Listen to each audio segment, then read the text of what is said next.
is pregnant. Actor Ravi மோகனுக்கும் ஆர்த்திக்கும் இன்னும் டிவோர்ஸே ஆகல. அதுக்குள்ள கெனிஷா பிரெக்னெண்டா இருக்காங்களா? டாக்டர் ஐஸ்வரி கணேஷ் அவரோட பொண்ணோட கல்யாணத்தை பத்தி கூட அவ்வளோ வைரலா பேசல. ஆனா ரவி மோகனும் கெனிஷாவும் ஜோடி போட்டு வந்ததை பத்தி தான் நிறைய பேர் பேசிட்டு இருந்தாங்க. கெனிஷாவோட வயிறு பெருசா இருக்குன்னு சொல்லிட்டு கெனிஷா பிரெக்னெண்டா இருக்காங்கன்றத கன்ஃபார்ம் பண்ணி பத்தாவதுக்கு இவங்க ரெண்டு பேரும் ஜோடியா கோயிலுக்கு போயிருக்காங்க. அந்த போட்டோவை பார்த்துட்டு மாலையும் கழுத்துமா இருக்காங்களே, கல்யாணம் முடிஞ்சிருச்சு அப்படிங்கிற ஒரு பேச்சு. இது எல்லாத்துக்குமே முற்றுப்புள்ளி வைக்கிற விதமா தான் கெனிஷா இவ்வளோ சர்ச்சைகளுக்கு அப்புறமா பிஹைண்ட் வுட்ஸ்ல ஃபர்ஸ்ட் டைம் ஓப்பன் டாக் கொடுத்துருக்காங்க. அதை பத்தி தான் சைக்கலாஜிக்கல் அனாலிசிஸ் பண்ண போறோம். இந்த மாதிரி ட்ரெண்டிங்கான விஷயத்தெல்லாம் சைக்கலாஜிக்கல் அனாலிசிஸ் பண்றதுக்கு நம்ம சேனலை சப்ஸ்கிரைப் பண்ணிக்கோங்க. சைடு கேப்ல சைக்காலஜி கத்துக்கலாமா? செலிபிரிட்டி சைக்காலஜி பத்தி தெரிஞ்சுக்கலாம். பல சர்ச்சைகள், பல பிரச்சனைகள், அவமானம், இது எல்லாத்துக்குமே ரியாக்டே பண்ணாம சைலண்டா இருந்த கெனிஷா இந்த பிரச்சனைகளுக்கு அப்புறமா first time behind Woods TV சேனலுக்கு இன்டர்வியூ கொடுத்துருக்காங்க.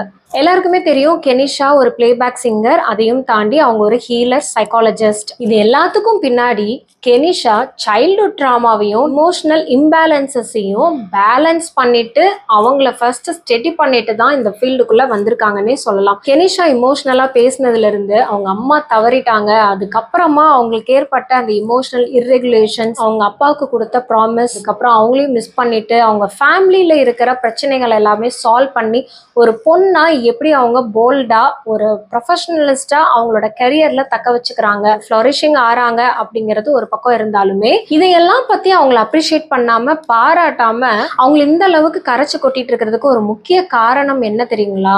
ரவி மோகன், ஆர்த்தி இவங்க பல வருஷமா காதலிச்சு கல்யாணம் பண்ணிக்கிட்ட ஜோடி. கல்யாணத்துக்கு அப்புறமா 2 பசங்க. ஸோ அந்த பசங்களை நம்மளே ஸ்க்ரீன்ல மூவில எல்லாம் பார்த்துருப்போம். ஸோ அந்த அளவுக்கு ஒரு ஃபேமிலி மேனா ரவி மோகன் அப்படின்னு சொன்னாலே, ஜெயம் ரவி அவரோட முகத்தை பார்த்தாலே, அவர் நடிச்ச படங்கள் மூலியமா ரவி மோகன் எல்லாரோட மனசுலயும் ஒரு நல்ல கேரக்டர், ஒரு அன்பானவர், ஒரு குடும்ப கதாபாத்திரன் அப்படின்னு சொல்லிட்டு நிறைய பேருக்கு அவரை சாஃப்டாக நல்லவன்டா அப்படின்ற ஒரு ஒப்பீனியன்ல தான் இருக்கும். எல்லாருமே நல்லவங்க தான். அவங்களோட பர்சனல் எக்ஸ்பீரியன்ஸ், அவங்களோட லைஃப் ஸ்டைல் எந்த மாதிரி மாறுதோ அதுக்கேற்ற மாதிரி மாத்திக்கிறதும், அவங்களோட சூழ்நிலைகளுக்கு ஏற்ற மாதிரி பெண்ட் பண்ணி போறதுனால அவங்க கெட்டவங்களா ஆயிட முடியாது. ஆர்த்தி அண்ட் ரவி மோகன், கெனிஷா இவங்க 3 பேரோட பிரச்சனை பத்தி முன்னாடி ஒரு வீடியோல நான் பேசியிருந்தேன். ஸோ அதுல ரொம்ப கிளியரா சொல்லியிருந்தேன் அவங்களுக்குள்ள என்ன மாதிரியான விஷயங்கள் இஷ்யூஸ் ஆயிருக்குது, எதனால ரவி மோகன் கெனிஷா கிட்ட லிவ் இன் டுகெதர்ல இருக்காங்கன்றத பத்தி எல்லாம் பேசியிருந்தோம். இதை பத்தி டீடைல்டா தெரியணும்னா டிஸ்கிரிப்ஷன்ல இந்த வீடியோட லிங்க் கொடுத்துருக்கேன், நீங்க போய் பாருங்க. இந்த வீடியோல கெனிஷாவை பத்தி தான் பேச போறோம். கெனிஷாவோட ஸ்ட்ரகிள்ஸ், அவங்க எப்படி ஓவர் கம் பண்ணி வந்தாங்க, அது இல்லாம இப்படி ஒரு பப்ளிக்கா அவங்க எல்லாத்தையுமே செல்ஃப் டிஸ்க்ளோஷர் பண்றதுக்குமே ஒரு தைரியம் வேண்டும். அந்த வல்னரபிலிட்டியை பத்தி எல்லாருமே என்ன நினைக்கிறாங்க? ஏன் வல்னரபிளா இருக்கணும்? வல்னரபிள் அப்படிங்கிறது நத்திங் பட் மத்தவங்க நம்மளை ஜட்ஜ் பண்ணிடுவாங்களோ அப்படிங்கிற ஃபியர் எதுவும் இல்லாம உங்களை பத்தின விஷயங்களை நீங்க ஓப்பன் அப் பண்றது தான் வல்னரபிலிட்டி. இந்த செல்ஃப் டிஸ்க்ளோஷர்னால ஒரு ஐடென்டிட்டி கன்ஸ்ட்ரக்ட் பண்ண முடியும். சுத்தி இருக்கிறவங்களுக்கு சில விஷயங்கள் நீங்க வாயை திறந்து பேசலன்னா எப்படி புரியும்? நீங்க என்ன மாதிரி பர்சனாலிட்டி, நீங்க என்ன மாதிரி கேரக்டர், உங்களை பத்தி மத்தவங்க புரிஞ்சுக்கணும். எஸ்பெஷலி உங்களோட ஒர்க் பிளேஸ்ல, உங்க ஃபேமிலியில, உங்க ரிலேட்டிவ்ஸ், உங்களை சுத்தி இருக்கிறவங்க எல்லாம் உங்களை அண்டர்ஸ்டாண்ட் பண்ணிக்கணும்னா நீங்க செல்ஃப் டிஸ்க்ளோஷர் பண்றதுல தப்பே கிடையாது. ஆனா நீங்க என்ன டிஸ்க்ளோஸ் பண்ணணும்ன்றது ரொம்ப முக்கியம். நீங்க உங்க பாஸ்ட் எக்ஸ்பீரியன்ஸ், உங்களோட சீக்ரெட் செல்ஃப் டிஸ்க்ளோஸ் பண்றேன்னு சொல்லிட்டு தேவையில்லாத விஷயங்களை சொல்லி நீங்களே பிரச்சனையில மாட்டிக்காதீங்க. அதுக்கு பதிலாக என்ன ப்ராப்ளமோ அந்த ப்ராப்ளம்க்கு ரிலேட்டடான கிளாரிஃபிகேஷன் அண்ட் உங்களை பத்தின விஷயங்கள் ஒரு ஐடென்டிட்டி ஃபார்மேஷனுக்காக நீங்க உங்க சர்க்கிள்ல கொஞ்சம் ரிவீல் பண்றதும், உங்க பிரச்சனைகள் நீங்க எந்த அளவுக்கு சஃபர் ஆயிட்டு இருக்கீங்க, உங்க மனசு எந்த அளவுக்கு பாரமா இருக்கு அப்படிங்கறத பத்தி ஆத்தரைஸ்டு பர்சன் கிட்ட நீங்க ஷேர் பண்றது ரொம்ப முக்கியம். ஃபார் எக்ஸாம்பிள், இப்போ ஒரு ஸ்டூடெண்ட் ஃபெயில் ஆயிட்டாங்கன்னு வைங்களேன், நான் ஃபெயில் ஆயிட்டேன், நான் அரியர் வச்சுட்டேன் அப்படிங்கிறத அவங்க ஃப்ரெண்ட்ஸ் கிட்டயோ இல்லை வீட்லேயோ சொல்றதுக்கு தயக்கமே படக்கூடாது.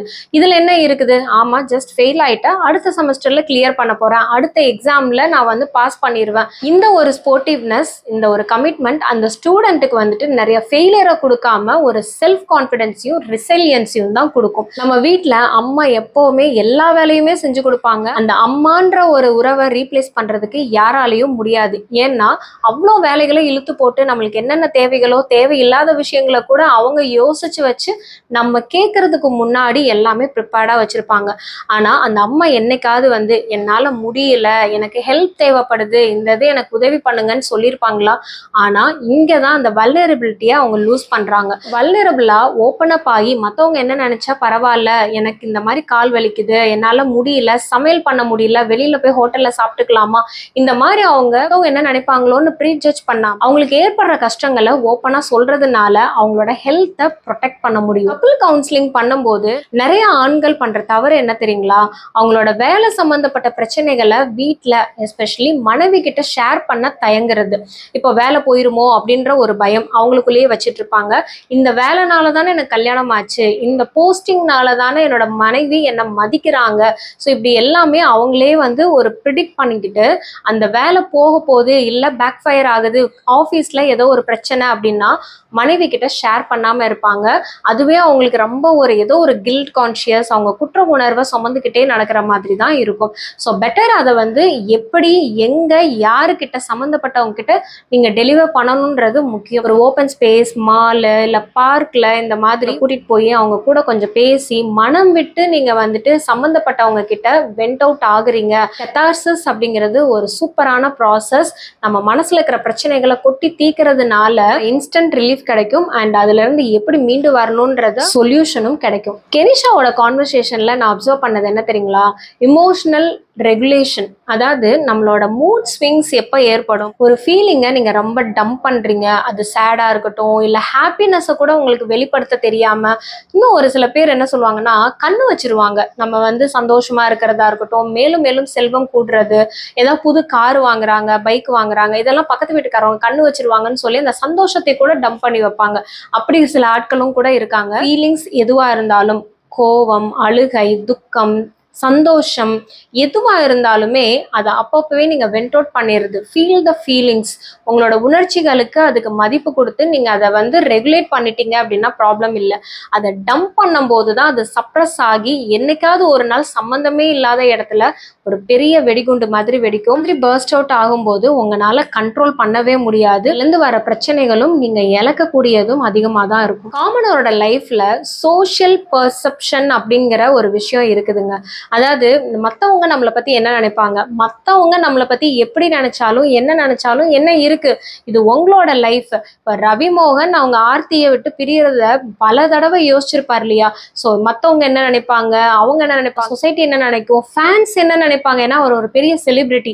ஆனா ஒரு போல்டா ஒரு ஸ்டெப் என்னன்னா, யார் என்ன நினைச்சாலும் பரவாயில்ல, ஒரு தவறான முடிவு, ஒரு உயிர் போற அளவுக்கு அந்த ஒரு ப்ராப்ளம் நம்மளை போட்டு தாக்க போகுதுன்னு தெரிஞ்சா முன்னெச்சரிக்காவே அதை குவிட் பண்ணிட்டு, இந்த டாக்ஸிக் ரிலேஷன்ஷிப்ல இருந்து குவிட் பண்ணிட்டு வேற ஒரு ரிலேஷன்ஷிப்குள்ள போகிறது பிரில்லியன்ட் ஐடியா தானே.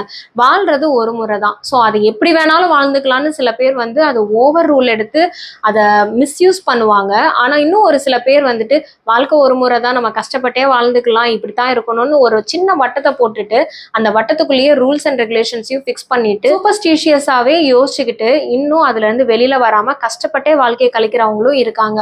ஸோ அதனால ஆல்வேஸ் பி ஸ்மார்ட். மற்றவங்களை பற்றி நீங்கள் யோசிக்காதீங்க. ஆனால் உங்களோட செல்ஃப் ப்ளஷர் ரொம்ப முக்கியம். உங்களோட மனசு நிம்மதியாக இருக்கா, நீங்கள் வந்து சந்தோஷமாக இருக்கீங்களா, இதை எல்லாமே எப்போவுமே கேட்டு பார்த்துக்கோங்க. உங்களுக்கு நிம்மதி இல்லை, சந்தோஷம் இல்லை அப்படின்னா எதனால இல்லை, யாருனால அதை தொலைக்கிறீங்க அப்படிங்கிற கொஸ்டினையும் கேளுங்க. ஸோ அதுக்கான பதில் உங்களுக்கு கண்டிப்பாக கிடைக்கும். அண்ட் உங்களுக்கு வேலைனால பிரச்சனை, இல்லை உங்கள் மனைவினால பிரச்சனை, இல்லை வீட்டில் இருக்கிற பேரண்ட்ஸ்னால பிரச்சனை, எதனால பிரச்சனையோ ஃபர்ஸ்ட் ஸ்டெப் வந்து என்னன்னா அவங்க கிட்ட போய் மனம் திறந்து பேசுறது. இந்த விஷயம் உங்ககிட்ட எனக்கு பிடிக்கல, இதை நீ மாத்திக்கோ, இல்ல நான் என்ன மாத்திக்கணும் அப்படின்னு நீங்க பேசுறதே ஒரு போல்டு ஸ்டெப் தான். இந்த பேசுறதுக்கே நீங்க வந்து தயக்கப்பட்டுட்டு இதனால பிரிவு வந்துருமோ, இல்லை இதனால பிரச்சனை ஆயிருமோன்னு நீங்க டம்ப் பண்றது ஒரு நாள் நீங்களே தாங்க முடியாத அளவுக்கு ரிலேஷன்ஷிப்பவே அதை ருயின் பண்ணிடும். கெனிஷா பேசும்போது அந்த ரெப்புடேஷன் மேனேஜ்மெண்ட் அங்க தெரிய வந்தது. ஸோ நம்ம மேல வச்சிருக்கிற மரியாதை அந்த ரெப்புடேஷன் போயிடக்கூடாது. ஏன்னா ஆல்ரெடி அவங்க ஒரு பிளேபேக் சிங்கர், லைசன்ஸ்டு ஹீலராகவும் இருக்காங்க. ரெண்டு ப்ரொஃபஷனுமே எக்ஸ்ட்ரீம் தான். அதை வந்து ரெப்புடேஷனோட பார்த்துக்கிற வேண்டியது முக்கியமான கடமையும் கூட.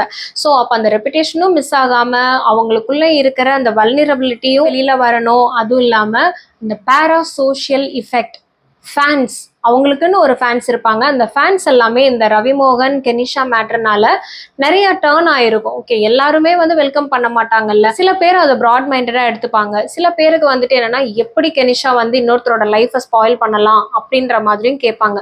ஆனா உண்மையான பிரச்சனை, உண்மையான சஃபரிங்ஸ் என்ன அப்படிங்கிறது அது அவங்க லைஃப்குள்ள தான் தெரியும், வெளியில பாக்குறவங்களுக்கு தெரியாது.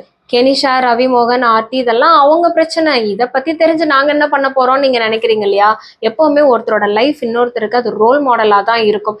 நெகட்டிவ் ரோல் மாடலா இருக்கலாம், இல்ல பாசிட்டிவ் ரோல் மாடலா இருக்கலாம். ஆனா நீங்க எதை பர்சீவ் பண்றீங்க, எப்படி உங்க லைஃப்ல அதை இம்ப்ளிமெண்ட் பண்ண போறீங்கன்றதுதான் உங்க வாழ்க்கையும் மாத்த போகுது. இதையும் டம்ப் பண்ணாதீங்க, ஓப்பன் அப் ஆகுங்க, மத்தவங்க பத்தி யோசிக்காதீங்கன்னுலாம் நான் சொன்னேன்ல. இன்னும் ஒரு சில பேர் என்ன நினைப்பாங்கன்னா, எஸ்பெஷலி இன்ட்ரோவர்ட்டா இருக்கிறவங்க, மத்தவங்களை பத்தி எனக்கு கவலையே இல்லை, மத்தவங்க நினைச்சாலும் சரி நினைக்கலனாலும் சரி, நான் ஏன் போய் மத்தவங்க கிட்ட சொல்லணும், இதை ஏன் நான் கிளாரிஃபை பண்ணணும் அப்படின்னு நினைச்சிட்டு இருப்பாங்க. ஹெல்த் அப்படிங்கிறது நீங்க சாப்பிட்டு நல்லா எக்ஸசைஸ் பண்ணி உங்களோட உடம்பு ஆரோக்கியமா வச்சுட்டு உங்க மனசையும் வந்து நல்லா ஒரு பீஸ்ஃபுல் பாசிட்டிவ் எண்ணங்களோட இருக்கிறது மட்டும் ஹெல்த் கிடையாது. ஹெல்த் அப்படிங்கிறது வந்து WHO world health organisation coin பண்ண டேர்ம் என்ன தெரியுங்களா?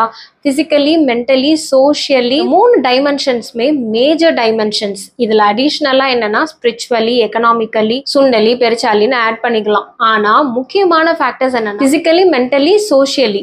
ஸோ இந்த சோஷியல் ஹெல்த்தும் உங்களுக்கு இருக்கணும். உங்க பக்கத்து வீட்டுல கூட யாரு கூடயும் பேச மாட்டேன், ரிலேட்டிவ்ஸ் கூட நான் பேச மாட்டேன், நான் உண்டு என் வேலை உண்டு அப்படின்னு இந்த காதல் கொண்டேன் தனுஷ் மாதிரி நீங்க போக வரன்னு இருந்தீங்கன்னா உங்களோட சோஷியல் ஹெல்த் ஜீரோ. யாரு கூடயும் நீங்க பழகாம நீங்களா இருந்து இந்த வாழ்க்கையை வாழ்ந்து என்ன பிரயோஜனம்? அறுசுவைன்னு நம்ம சுவைச்சு சாப்பிட்ற சாப்பாட்டுலயே வந்து சுருன்னு ஏறுற காரமும், நமக்கு பிடிக்காத கசப்பும், சுளிக்க வைக்கிற புளிப்பும், இந்த எல்லா சுவையும் சேர்ந்தாதானே சாப்பாடு நல்லா டேஸ்டா இருக்கு. அதே மாதிரிதான் எல்லா இமோஷன்ஸுமே கலந்ததுதான் வாழ்க்கை. எல்லா இமோஷன்ஸையும் கலந்து வாழாம நான் சந்தோஷத்தை மட்டுமே எடுத்துப்பேன், அமைதியாவே தான் இருப்பேன் அப்படின்னு ஏதாவது ஒரே ஒரு இமோஷனை மட்டும் நான் லைஃப்ல வந்து கம்ஃபர்டபுள் ஜோனா இருக்கேன்னு உட்கார்ந்தீங்கன்னா கண்டிப்பா லைஃப்ல பிரச்சனையா தான் ஃபேஸ் பண்ண முடியும். நீங்க எந்த அளவுக்கு உங்களோட சர்க்கிள்ல ஓப்பன் அப் ஆவீங்க, நீங்க உங்களோட பிரச்சனைகளை வெளியில சொல்ல தைரியமா இருப்பீங்கன்றத கமெண்ட்ல சொல்லுங்க. அப்படி ஏதாவது சம்பவம் இருந்தாலும் டீட்டெயில் பண்ணுங்க. இந்த மாதிரி ட்ரெண்டிங் கான்செப்டை சைக்காலஜிக்கல் அனாலிசிஸ் தெரிஞ்சுக்கிறதுக்கு நம்ம சேனலை சப்ஸ்கிரைப் பண்ணிட்டு லைக் அண்ட் ஷேர் பண்ணிருங்க. அண்ட் மறக்காம உங்களுக்கு ரொம்ப பிடிச்சவங்களுக்கு இந்த வீடியோவை ஷேர் பண்ணிருங்க. நெக்ஸ்ட் ஒரு சூப்பர் கான்டென்ட்டோட சந்திக்கிறேன். அது வரைக்கும் take care of your mental health. நன்றி, வணக்கம்.